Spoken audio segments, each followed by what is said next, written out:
Greetings everyone, Dr. Mendes here. I want to take a quick opportunity to just go over learning objectives using the ABCD method. So learning objectives, what is a learning objective? How is it used? Well, essentially a learning objective is the course's purpose. It's the purpose for designing, creating, and facilitating the course. Learning objectives, they need to be crystal clear. They need to be well structured. They need to be well written because essentially they drive instruction from start to finish. So learning objectives, they assist the teacher in organizing and preparing for instruction, which really impacts instructional planning and delivery. And learning objectives should not be lengthy. They should not be wordy. They should not be in paragraph form. They need to be clear. They need to be concise. And importantly, they need to be measurable.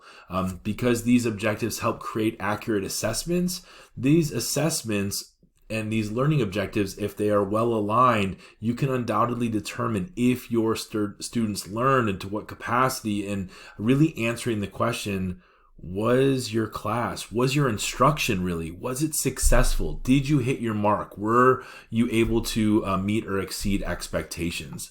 Learning objectives, they're typically viewed from the instructor's perspective because they are used to plan and deliver content, where learning outcomes are a little more learner-centric. What should the learner be able to do after the course? What are the key takeaways?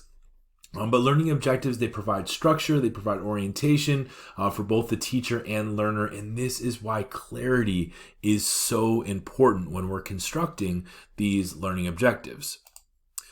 So how do we write learning objectives, and specifically using the ABCD method here, which is exceptionally helpful? So ABCD is broken down based on audience, basically who are the learners, your behavior, what exactly is the task that they should be completing, conditions, so under what conditions are they completing this task, and the degree is more or less what to measure, right? To what degree of mastery.